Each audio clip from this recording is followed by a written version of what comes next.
Eu pretendo terminar da forma como comecei,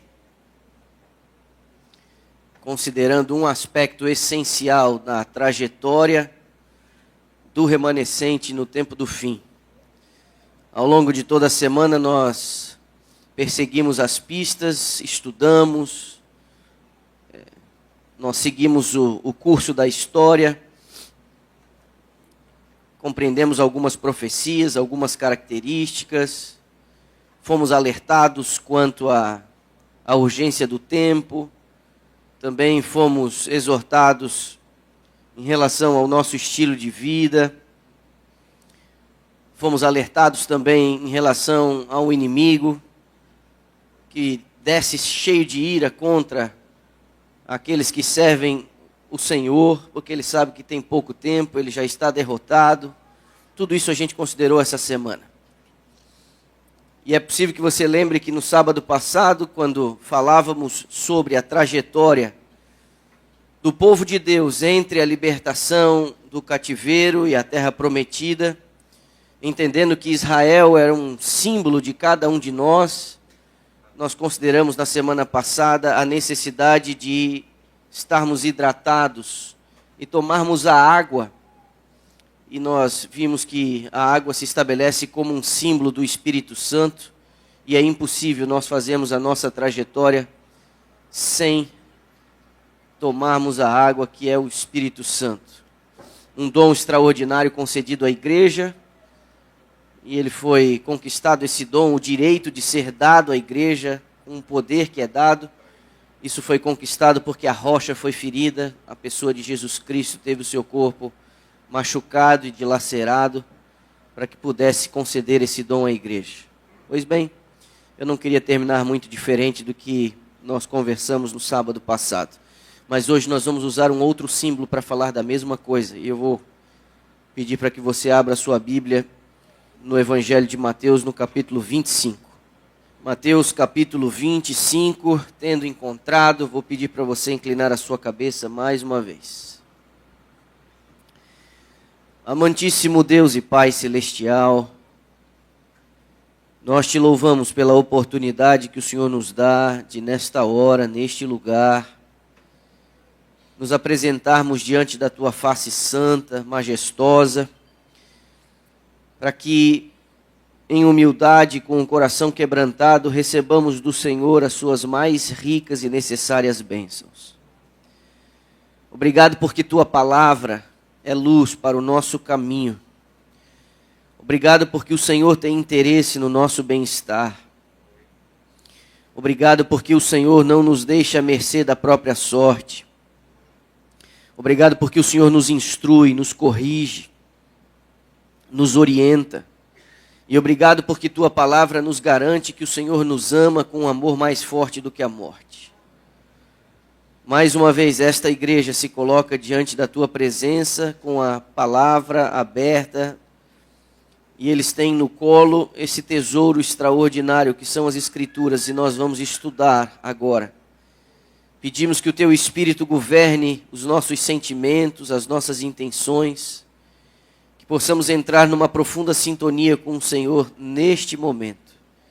Que os Teus anjos ministrem em nosso favor, Pai. E que para a Tua própria glória, o Senhor encha este lugar na pessoa extraordinária do Espírito Santo, segundo a Tua promessa. Nós não merecemos, mas nós precisamos. E como um pai que se compadece dos seus filhos, nós pedimos, por favor, ouve a nossa oração. Nós a fazemos no poderoso nome de Jesus Cristo, nosso Senhor. Amém. Mateus capítulo 25, a partir do verso 1, lemos assim. Então o reino dos céus será semelhante a 10 virgens, que pegando as suas lâmpadas, saíram a encontrar-se com o noivo.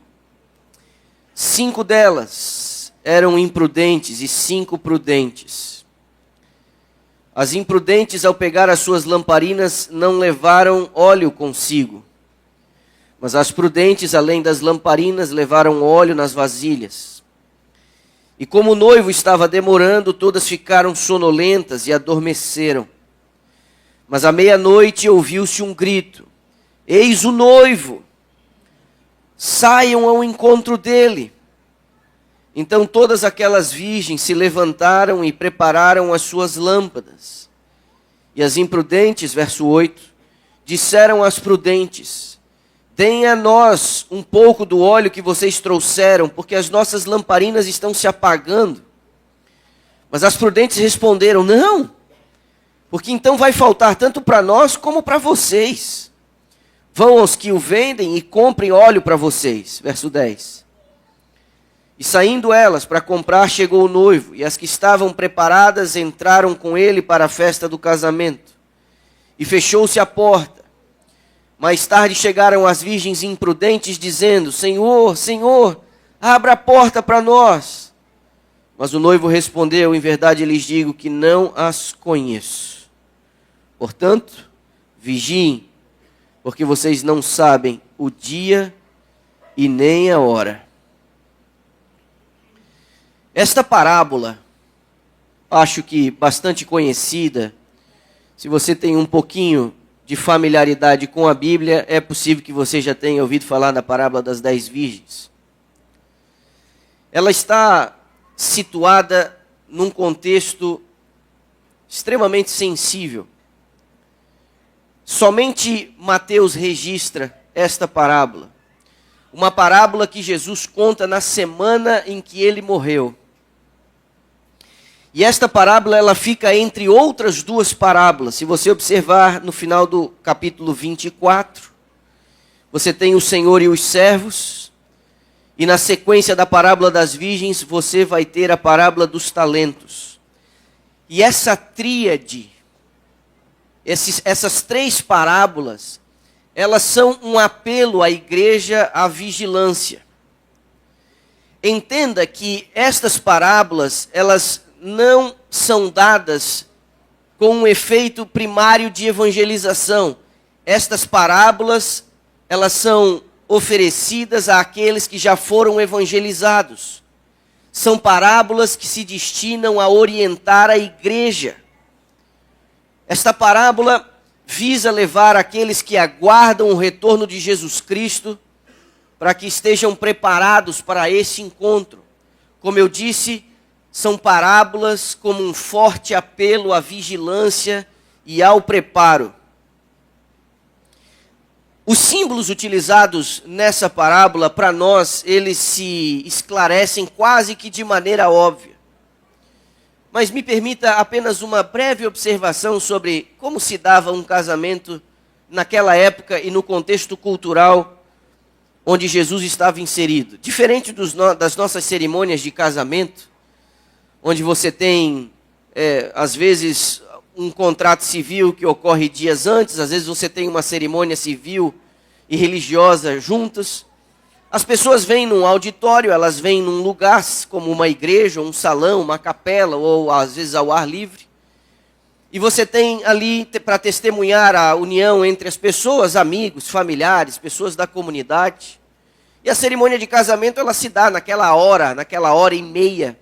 Muitas vezes, dependendo das condições dos noivos, sucedida por uma recepção, um jantar, um almoço. Não é? Mas naquela época não era assim. Uma cerimônia de casamento podia durar alguns dias. E também não era assim, um local e horário marcado e as pessoas iam todas para lá. No Antigo Oriente, um noivo saía da casa dos seus pais, enquanto a noiva saía também da casa dos pais dela. E em algum momento eles se encontravam no meio da cidade. O noivo era acompanhado por seus amigos e a noiva por suas amigas. E este encontro se dava no meio de um caminho. Eles iam assim para a casa deles, consumando o casamento. E depois as festividades, elas podiam durar alguns dias. Você deve lembrar aquelas bodas em Caná, por exemplo, em que eles já estavam alguns dias lá e acabou um dos suprimentos quando Jesus realiza o seu primeiro milagre. A parábola das virgens, ela leva em conta não a nossa noção de casamento aqui do Ocidente, no Brasil, ela leva em conta exatamente o contexto de casamento como se davam as cerimônias lá no Antigo Oriente. E por isso a gente consegue entender um pouquinho como que os símbolos são utilizados aqui. E eu vou fazer umas perguntas aqui para vocês. Na parábola, o noivo é símbolo de quem? Responde para mim. O noivo é símbolo de Jesus. Diz para mim, a noiva na parábola é símbolo de quem? Normalmente vocês respondem isso. Mas não. A noiva não é a igreja. A noiva é a Nova Jerusalém. De acordo com Apocalipse capítulo 21, e o comentário que a serva do Senhor faz em O Grande Conflito, página 426, me permita, eu abro aspas, na parábola, quando o esposo veio, as que estavam preparadas entraram com ele para as bodas. A vinda do esposo, aqui referida, ocorre antes das bodas, antes do casamento. O casamento representa a recepção do reino por parte de Cristo. A santa cidade, diz ela, a Nova Jerusalém, que é a capital e representa o reino, é chamada a esposa, a mulher do Cordeiro. Disse o anjo a João, vem, mostrar-te-ei a esposa, a mulher do Cordeiro. E levou-me em espírito, diz o profeta, e mostrou-me a grande cidade, a santa Jerusalém, que de Deus descia do céu. Apocalipse 21, verso 9 e 10. Claramente, pois, a esposa ou noiva representa a santa cidade. E as virgens que saem ao encontro do esposo são símbolo da igreja. E aqui tem uma pegadinha. Porque normalmente nós, quando lemos a parábola, podemos associar essa esposa à igreja, porque em algum momento a profecia associa a igreja, ou representa a igreja através do símbolo de uma mulher, que na parábola são as virgens, e não a noiva. Assim, o noivo é Jesus, a noiva é a Nova Jerusalém, as virgens são a igreja. Diz para mim, e a lâmpada? Agora você está com medo de responder, né? A lâmpada é símbolo de quê? Simples. A lâmpada é símbolo de quê? A lâmpada é o símbolo da palavra de Deus. Lâmpada para os meus pés é a tua palavra e luz para o meu caminho. E agora sim, o óleo que vai dentro da lâmpada, este é símbolo do Espírito Santo.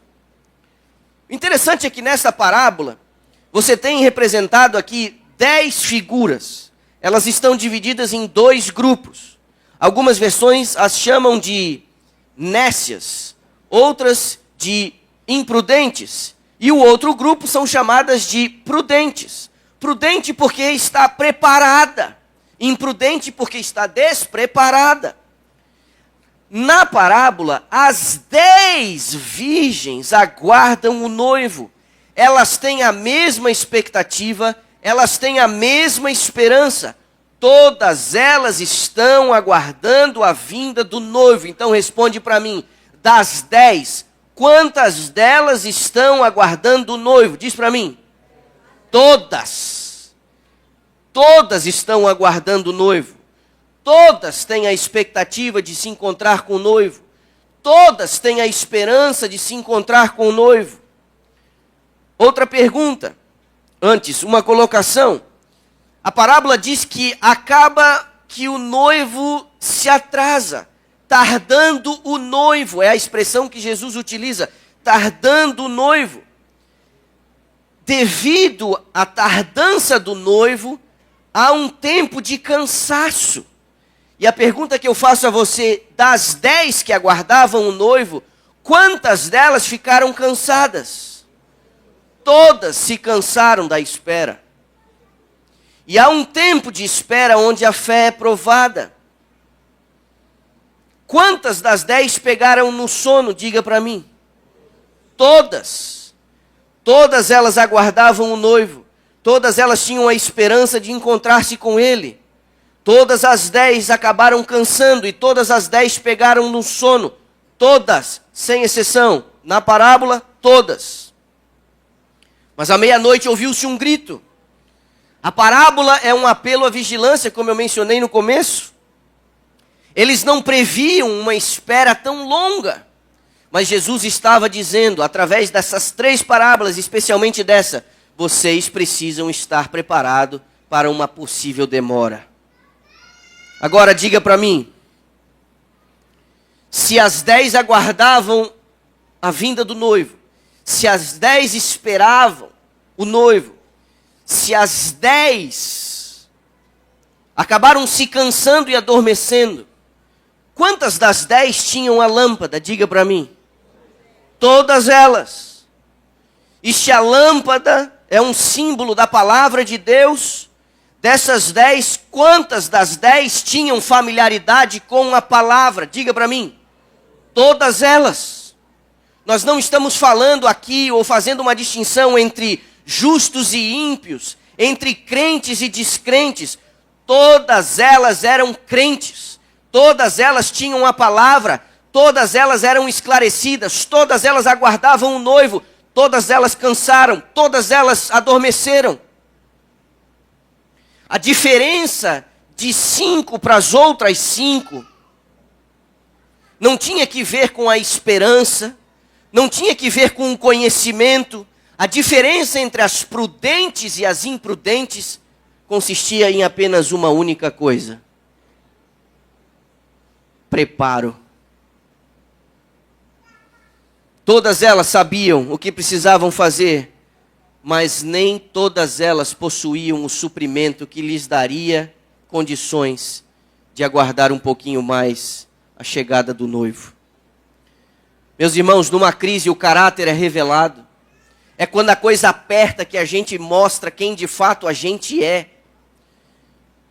Agora, se num momento de crise nós reagimos como qualquer pessoa que não tem esperança, se num momento de crise a gente rói a corda e abandona dizendo, Deus me esqueceu, a minha pergunta é: que tipo de fé seria essa? Você sabe que na tardança do noivo e na chegada dele, nós precisamos não apenas de um pouco de óleo nas nossas lâmpadas, nós precisamos de óleo reserva. Na parábola, todas elas tinham a lâmpada e todas elas tinham um pouco de óleo. Mas um pouco de óleo não é suficiente. Nós precisamos estocar óleo. Todos nós, de alguma maneira, temos um pouco da chama. Mas uma pequena chama não é suficiente. Nós precisamos de mais óleo. Você sabe que algumas pessoas vão tentar argumentar com Deus quando Ele voltar. Estarão despreparados para o retorno do Senhor, mas tentarão argumentar com algumas das suas obras. Você deve lembrar o que Jesus disse em Mateus capítulo 7. Em teu nome, Senhor, em teu nome expelimos demônios, realizamos milagres. Alguns de nós vamos tentar nos apoiar, mas Senhor, eu abri igrejas, eu dei estudos bíblicos, eu fui pastor por mais de 30 anos, eu batizei, preguei.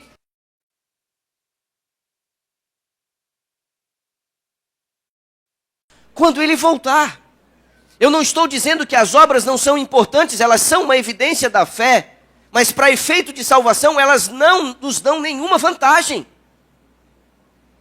E nós, para estarmos em pé diante do Senhor, nós precisamos ter óleo estocado. Um pouquinho de óleo não basta. Alguns de nós temos alguma coisa.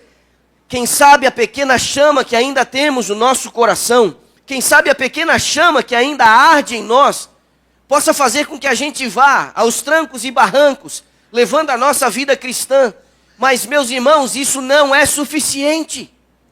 Isso pode te garantir, quem sabe, alguns anos na igreja, mas talvez não seja suficiente para você aguardar e estar preparado no momento de crise, porque é à meia-noite que vem o noivo. E para a gente encarar a hora mais escura da noite, nós precisamos ter suprimento. E a pergunta é, pastor, como então que eu estoco óleo? Serva do Senhor diz que cada reunião da igreja, cada reunião de oração, cada ajuntamento do povo de Deus é uma oportunidade áurea para você receber a chuva temporânea, a chuva serôdia. Meus irmãos, a igreja tem uma estrutura incrível, que dá condição desde a pequena infância de nossas crianças até a fase mais avançada em dias. A igreja tem uma estrutura que vai dando condições de nós nos envolvermos com o reino. e de nos envolvermos com a obra. A igreja cria um ambiente para a gente poder educar os nossos filhos no temor do Senhor, na palavra dEle. Mas alguns de nós somos relapsos. Alguns de nós não estudamos a lição da escola sabatina com os nossos filhos. Alguns de nós não fazemos culto familiar. Alguns de nós começamos o nosso dia e terminamos ele sem nos apresentarmos diante do Senhor e nos reunimos em torno do seu altar. Alguns de nós estamos aí trabalhando igual louco para tentar garantir um futuro para os nossos filhos, como se o tesouro acumulado nesta terra fosse de fato a grande herança que você poderia deixar aos seus filhos. Não, meus irmãos. Seus filhos não serão bem-sucedidos apenas com um bom emprego. Seus filhos não serão bem-sucedidos se tiverem uma boa carreira.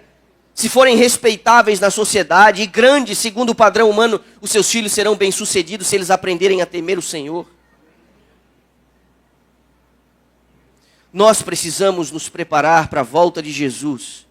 E eu digo a você, não negligencie nenhuma oportunidade para você estocar óleo. Você precisa estocar óleo. Todos os dias você precisa orar pela descida do Espírito Santo sobre a tua vida. Todas as oportunidades que se abrem diante de nós, para recebermos os suprimentos da graça de Deus, nós devemos aproveitá-la. Estudos recentes demonstram que adventistas do sétimo dia gastam em média 15 minutos de leitura semanal da palavra de Deus. Meus irmãos, ninguém sobrevive a 15 minutos de leitura da Bíblia semanais. Ninguém. Ler a Bíblia e falar com Deus sobre as tuas coisas em oração particular, isso é você reservar óleo, isso é você estocar óleo. Vocês viram, eu enfatizei e volto a enfatizar agora pela manhã. Você precisa estudar a sua Bíblia. Você não pode confiar apenas no sermão de final de semana. Você precisa sozinho. E aí você diz, pastor, me dá sono. Pastor, eu não entendo. Meu irmão, você precisa se esforçar ao ler as Escrituras. E Deus vai reconhecer na tua intenção de receber dEle o suprimento. Deus vai reconhecer e Deus vai te instruir. Você vai entrando em sintonia com Deus. Você vai começando a perceber como Deus é e como Deus age. Isso só pode vir na leitura da palavra. Pastor, mas não, eu até assisto os seus sermões, eu vou lá e eu ouço os áudios, eu quando vou para casa no sábado à tarde, quando estou trabalhando durante a semana, eu boto meu fone de ouvido e eu fico ouvindo um monte de sermão do pastor da igreja tal, do pastor da igreja tal, eu revejo o sermão do sábado da igreja. Tudo isso aí pode até ajudar um pouquinho, meus irmãos, mas vocês precisam ler a Bíblia por si mesmos, vocês precisam tomar o livro em suas mãos e precisam estudar a Bíblia. E assim o Espírito Santo, ele vai enchendo as suas medidas. Nós precisamos estocar óleo para o tempo de crise. As 10 aguardavam Jesus. As 10 caíram no sono. As 10 tinham algum azeite. As 10 possuíam a lâmpada. As 10 tinham a mesma esperança. A diferença entre as prudentes e as imprudentes é que as 5 prudentes estocaram óleo. Essa não é uma parábola para fazer diferença entre crente e não crente, como eu já mencionei. Esta é uma parábola que faz diferença entre membros da igreja, os que se preparam adequadamente para a volta de Jesus e os que estão andando como se nada tivesse acontecendo. Uma mera expectativa da volta de Jesus, a mera profissão de fé de que você espera viver com o seu Senhor e que você aguarda Ele voltar em glória, a mera expectativa não nos resolve. Você precisa estocar óleo para o tempo de crise. Se na semana passada, no último sábado, eu disse, não há quem consiga vencer o vão do deserto sem água, da mesma forma eu digo, não há quem consiga esperar ou suportar o tempo de crise e a demora e o grito à meia-noite sem ter um suprimento adicional do Espírito Santo em suas vasilhas. Não haverá quem consiga. O livro de Zacarias, no capítulo 8, o verso 23, ele tem uma cena interessante, porque de certa maneira, antes da volta de Jesus vai ficar claro a diferença entre aqueles que se prepararam e os que não se prepararam para a volta de Jesus. Na visão do profeta, no verso 23 do capítulo 8, ele viu e disse, assim diz o Senhor dos Exércitos, naqueles dias 10 homens de todas as línguas das nações pegarão na borda da roupa de um judeu e lhe dirão: queremos ir com vocês porque ouvimos que Deus está com vocês. Você percebe essa visão aqui de Zacarias? É como aquelas pessoas que não se prepararam adequadamente e veio o noivo e estão pedindo ajuda. Reparte com a gente, meus irmãos. Você não tem como dividir seu óleo com seu marido. Você não tem como dividir seu óleo com sua esposa. Você não tem como dar um pouquinho da sua reserva para os seus filhos, porque a vasilha de suprimento adicional, ela não pode ser compartilhada. Esse negócio é individual. E nós precisamos tomar consciência disso. Existem ações coletivas que a igreja promove. Existem ações familiares em que você faz coletivamente na sua casa. Mas tem coisa que você vai precisar fazer sozinho, com a porta do seu quarto fechada. Essa experiência é uma experiência pessoal. E você precisa pessoalmente, com Deus, encher as medidas das suas vasilhas. Na hora H, não tem como a gente recorrer àqueles que nos sustentaram com suas orações. Na hora H, cada um vai precisar recorrer à sua própria reserva. A promessa que Deus faz, volte um pouquinho ao livro de Joel, capítulo 2. Numa linguagem profética. Os versos 23 e 24 do 2º capítulo de Joel nos dizem assim: filhos de Sião, alegrem-se e exultem no Senhor seu Deus, porque Ele lhes dará as chuvas em justa medida, fará descer como no passado as primeiras e as últimas chuvas, as eiras se encherão de trigo, e os lagares transbordarão de vinho e de azeite, de óleo. Deus prometeu que transbordaria as nossas medidas, se assim nós nos colocarmos numa posição de receber as suas bênçãos. Ele nos daria o suprimento necessário. Você merece? Eu mereço? Não, nós não merecemos. Mas aqueles que reconhecem a sua necessidade, estes serão supridos com uma medida extraordinária do Espírito Santo. Para a gente encerrar, volte um pouquinho ao capítulo 60 do livro de Isaías.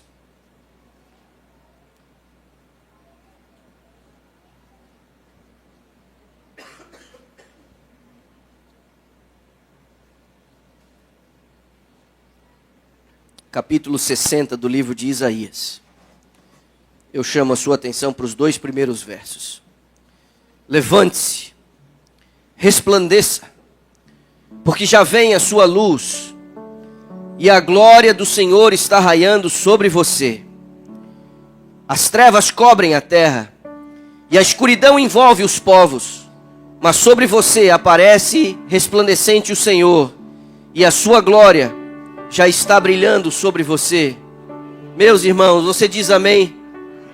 Sabe qual é o resultado entre a palavra de Deus representada na lâmpada e o óleo representado no Espírito? Sabe qual é a reação? É que você é o pavio que fumega.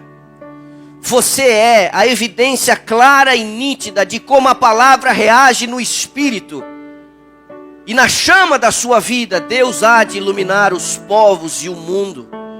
É o que Isaías está dizendo aqui, que a glória do Senhor, ela vai resplandecer sobre nós. As trevas tomam conta do mundo, mas os crentes, como o próprio Jesus disse, vocês são a luz do mundo. Se a lâmpada é a palavra, se o óleo é o Espírito, você é a chama, o resultado entre estes 2 elementos. E o propósito que Deus tem para mim e para você é que a gente resplandeça, que a gente brilhe. Mas isso não é possível sem o auxílio do Espírito Santo.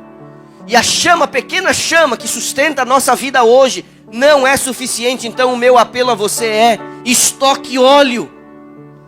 Guarde óleo para o tempo de crise. Ore por isso. Clame por isso. Implore por isso. Ponha-se de joelhos dizendo: Senhor, enche todas as minhas medidas. Me toma em tuas mãos. Por favor, me ajuda. Sozinho nós não conseguimos. Sozinho será impossível. E o pouco que temos não será suficiente. Nós precisamos ter os nossos vasilhames repletos com aquilo que Deus prometeu que daria, vai transbordar. Meus irmãos, eu faço um apelo a vocês na manhã deste sábado. Quantos gostariam, depois desta semana, entendendo o propósito para o qual este movimento foi erguido, entendendo que nós não somos mais uma igreja no meio de tantas, entendendo que o Senhor está às portas e nós estamos lutando contra um inimigo horroroso, entendendo que estamos em direção à terra prometida, entendendo que Deus nos repreendeu essa semana dizendo: eu preciso que você seja frio ou pelo menos quente, porque morno não dá. Entendendo que o Senhor repreende aqueles a quem Ele ama, entendendo que há boa vontade da parte de Deus para nos encher com o seu óleo e nos encher com o seu poder. A minha pergunta: quantos de vocês na manhã deste sábado gostariam de dizer: Senhor, por favor, enche todas as minhas medidas, me dá o óleo? Aqueles que assim desejarem podem colocar-se em pé. Nada menos do que a plenitude do Espírito. Os poucos avanços que nós temos feito como igreja são uma pálida prova daquilo que Deus gostaria de fato de fazer. Porque se a igreja apostólica fez o que fez, no símbolo de uma chuva que preparava o solo, a promessa é que a última chuva, a última igreja, a última geração, contaria com um poder ainda maior, superior àquilo que foi visto na igreja apostólica. Vai transbordar com o Espírito. Enquanto alguns saem sacudidos como palha, os que permanecem serão cheios do Espírito. E eu espero realmente que você não falte nesse dia, que você reavalie sua vida, que você reavalie os seus valores, as suas prioridades, e que em reconhecimento a uma vida consagrada a Deus, Ele possa encher você extraordinariamente com seu Espírito. Deus e Pai, nós te louvamos por tuas promessas, te louvamos pelo poder que o Senhor destinou à igreja. Lamentamos profundamente porque temos apreciado indevidamente este dom. Lamentamos a nossa letargia, a nossa falta de fé e de confiança. Lamentamos os nossos ídolos nutridos no nosso coração corrupto. Mas desta semana vários de nós tivemos a oportunidade de reconhecer os nossos pecados, de pedir o perdão a Deus, de entender o propósito que o Senhor tem para essa igreja e para este movimento. Esta semana vários de nós tomamos decisões importantes, e alguns destes, Pai, que tomaram decisões importantes, eles selam esta semana, colocando-se em pé agora, dizendo: enche, por favor, a minha vida, enche as minhas medidas, não apenas um pouco de óleo em nossas lâmpadas, mas óleo nas vasilhas, óleo de reserva, suprimento adicional, porque o remanescente vai precisar de um suprimento adicional. Tenha misericórdia dessa igreja, dos seus líderes, do seu pastor, e que o Senhor faça eles resplandecerem no meio das trevas de um mundo que perece, para a tua glória, Pai, unicamente para a tua glória. Ouve nossa oração e, por favor, cumpre as tuas promessas na nossa vida, hoje, aqui e agora. Oramos no poderoso nome de Jesus Cristo, nosso Senhor. Amém.